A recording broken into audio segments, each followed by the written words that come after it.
اس کے علاوہ جب آپ بیت اللہ کا طواف کریں تو اس کو نماز کی طرح ہی سمجھیں، جیسے نماز میں گفتگو نہیں کی جاتی، اس لیے گفتگو بھی کم سے کم کریں، جب ضرورت پڑے، بہت ضرورت ہو تب آپ کر سکتے ہیں، ورنہ ذکر الہی میں مشغول رہیں۔ اس کے بعد طواف کے رکن یمانی کو بوسہ دینا، اس کا استلام کرنا۔ طواف کرتے ہوئے جب بھی آپ خانہ کعبہ کے چوتھے کونے پر پہنچے، چوتھا کونا یعنی رکن یمانی پر پہنچے تو اسے ہاتھ سے چھوئیں۔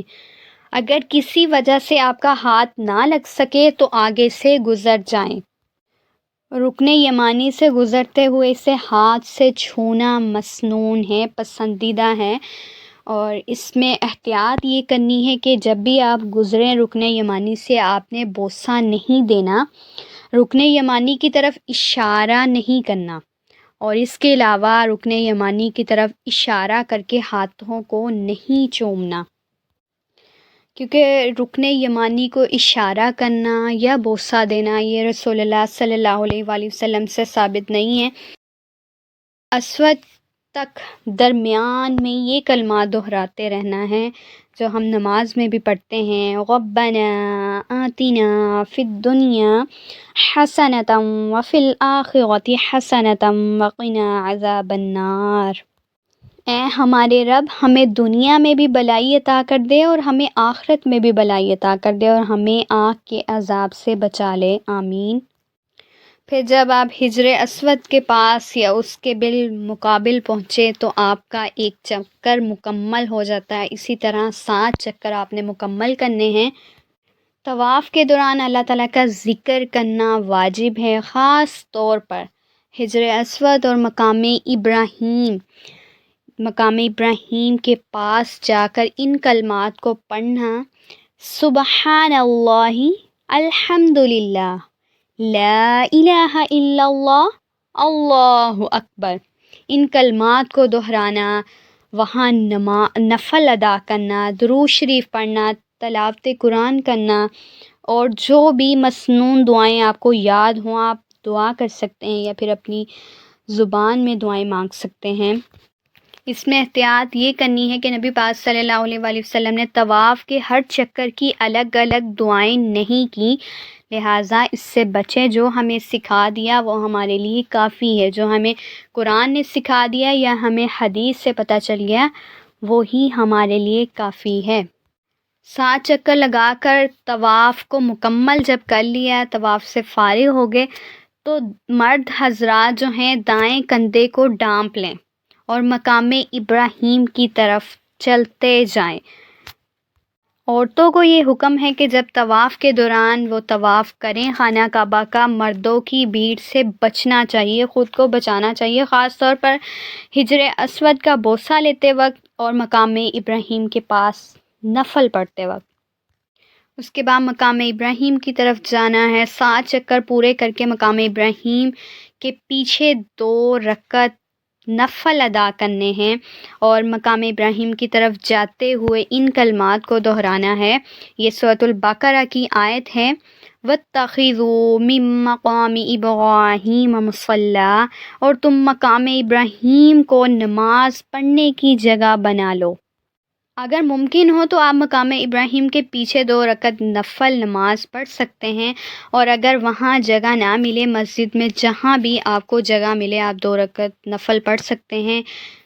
یہ جو نماز ہے یہ سنت موقدہ میں سے ہے۔ 2 رکعت نفل پڑھتے ہوئے پہلی رکعت میں سورۃ الفاتحہ کے بعد سورۃ الکافرون، اور دوسری رکعت میں سورۃ الفاتحہ کے بعد سورۃ الاخلاص نبی پاک صلی اللہ علیہ وآلہ وسلم نے پڑھی ہے۔ اگر آپ کو یہ آتی ہیں تو آپ ان کو پڑھ سکتے ہیں، یا اس کے علاوہ آپ کو جو بھی سورہ آتی ہے آپ اس کی تلاوت کر سکتے ہیں، قرات کر سکتے ہیں۔ مقام ابراہیم پر 2 رکعت نفل نماز پڑھنے کے بعد آب زمزم پینا، یہ رسول اللہ صلی اللہ علیہ وآلہ وسلم کی سنت میں شامل ہے۔ زمزم کو پینا اور سر میں ڈالنا یہ مسنون عمل ہے۔ خوب سیر ہو کر پانی پینا چاہیے۔ اس کے علاوہ طواف کے دوران اگر آپ کا وضو ٹوٹ جائے تو باوضو ہونا بہتر ہے، دوبارہ سے آپ وضو کر لیں، لیکن یہ واجب یا شرط نہیں ہے۔ اگر آپ کو مشکل پیش آ رہی ہے تو اس کے لیے یہ لازمی نہیں ہے، اول وضو کر لینا بہتر ہے۔ طواف کے دوران چکروں کی تعداد میں آپ کو اگر شک پڑ جائے کہ میں نے 5 چکر ادا کر لیے ہیں یا 4 کر لیے ہیں، تو آپ نے کم پر یقین رکھنا ہے، یعنی آپ کو 5 کا شک ہے تو آپ 4 پر یقین رکھیں گے، 5واں چکر دوبارہ سے اس کو ادا کریں گے۔ اور اگر طواف کے دوران آپ کو کوئی عذر پیش آ جائے یا نماز کا وقت ہو جائے تو آپ طواف کا سلسلہ وہیں پر چھوڑ دیں گے، کیونکہ پہلے فرض کو دیکھا جائے گا، پہلے نماز ادا کی جائے گی، اس کے بعد جہاں سے آپ نے طواف کا سلسلہ چھوڑا ہے وہیں سے ادا کیا جائے گا۔ یہ نہیں دوبارہ سے 7 چکروں کو مکمل کرنا، ایسے نہیں ہوگا۔ اور حیض کی حالت میں عورت جو ہے مسجد حرام میں داخل نہیں ہوگی جب تک وہ پاک نہ ہو جائے، پاکی نہ اختیار کر لے، وہ بیت اللہ کا طواف نہیں کر سکتی۔ اگر طواف کے دوران کسی عورت کو حیض آ جائے تو وہ اسی وقت طواف چھوڑ کر مسجد حرام سے باہر آ جائے گی۔ اس کے بعد اگلا مرحلہ ہے سعی کا، یعنی صفا مروہ کے گرد چکر لگانا، دوڑنا۔ صفا اور مروہ کے درمیان سعی کرنا یہ حج اور عمرے کا رکن ہے، اس کے بغیر نہ تو حج مکمل ہوتا ہے نہ ہی عمرہ مکمل ہوتا ہے۔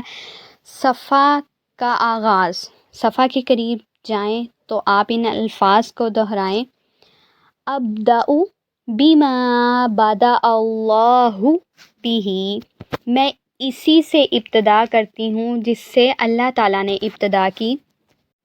جب صفا پہاڑی کے قریب ہوں تو آپ یہ آیت کو پڑھیں: ان الصفا والمروة من شعائر اللہ فمن حج البیت او اعتمر فلا جناح علیہ ان یطوف بہما ومن تطوع خیرا فإن اللہ شاکر علیم۔ یقیناً صفا اور مروہ اللہ تعالیٰ کی نشانیوں میں سے ہیں، تو جو کوئی بیت اللہ کا حج یا عمرہ کرے تو اس پر کوئی حرج نہیں ہے کہ وہ ان دونوں کا خوب طواف کرے، اور جو کوئی خوشی سے کوئی بھی نیکی کرے گا تو یقیناً اللہ تعالیٰ بہت قدردان ہے، سب کچھ جاننے والا ہے، علم رکھنے والا ہے۔ جس قدر ممکن ہو پہاڑی پر چڑھتے جائیں یہاں تک کہ آپ کو بیت اللہ نظر آ جائے تو آپ اللہ اکبر کہیں۔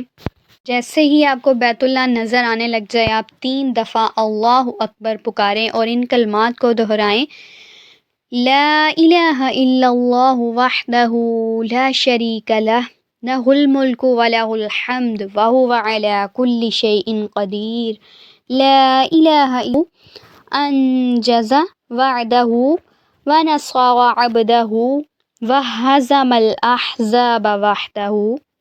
اللہ تعالیٰ کے سوا کوئی معبود نہیں، وہ اکیلا ہے، اس کا کوئی شریک نہیں۔ بادشاہی اور ساری کی ساری تعریف حمد اسی کے لیے ہے، وہ ہر چیز پر پوری قدرت رکھنے والا ہے۔ اللہ کے سوا کوئی معبود نہیں، وہ اکیلا ہے۔ اس نے اپنا وعدہ پورا کیا، اپنے بندے کی مدد فرمائی اور تنہا لشکروں کو اس نے شکست دے دی۔ اور اللہ اکبر کہتے وقت اشارہ نہ کریں ہاتھ سے، ہاتھوں سے اشارہ کرنا یہ غلطی میں شامل ہے، اس سے لہٰذا بچیں۔ صفا سے مروہ تک جانا 1 چکر شمار ہوتا ہے اور پھر واپس مروہ سے صفا تک آنا، اس طرح دوسرا چکر مکمل ہو جاتا ہے اور اسی طرح 7 چکر مکمل کرنے ہیں۔ سبز لائٹ تک پہنچنے سے پہلے ہلکی چال چلیں، آہستہ چلیں۔ سبز لائٹوں کے درمیان مرد تیز دوڑیں گے اور عورتیں جو ہیں عام چال چلیں گی۔ دوسری سبز لائٹ پر پہنچے تو عام چال چلیں۔ صفا اور مروہ کے دوران سعی کرتے وقت اللہ تعالیٰ کا ذکر کرتے رہیں، ان کلمات کو دہراتے ہیں: سبحان اللہ، الحمدللہ، لا الہ الا اللہ، اللہ اکبر۔ اس کے علاوہ تلاوت قرآن مجید کرتے رہیں، چاہے درود شریف پڑھیں یا استغفار کریں، یہ جو بھی مسنون دعائیں آپ کو یاد ہیں وہ کرتے رہنا چاہیے۔ اپنی زبان میں بھی آپ دعائیں مانگ سکتے ہیں۔ مردوں کی طرح خواتین بھی سبز نشانوں کے درمیان ہلکی دوڑ لگائیں گی، کیونکہ یہاں دوڑنے کا اصل مقصد سیدنا حضرت ہاجرہ علیہ السلام کی یاد ہے، جنہوں نے تڑپتے ہوئے بچے کے لیے پانی کو تلاش کرتے ہوئے چکر لگائے تھے، ان کی یاد میں صفا اور مروہ کی سعی کی جاتی ہے۔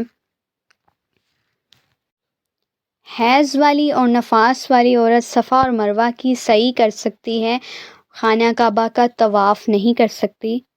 اگر کسی عذر کے دوران آپ کو سعی کا سلسلہ روکنا پڑے تو جہاں سے آپ نے روکا ہے آپ وہیں سے اپنا چکروں کا سلسلہ سٹارٹ کریں گے۔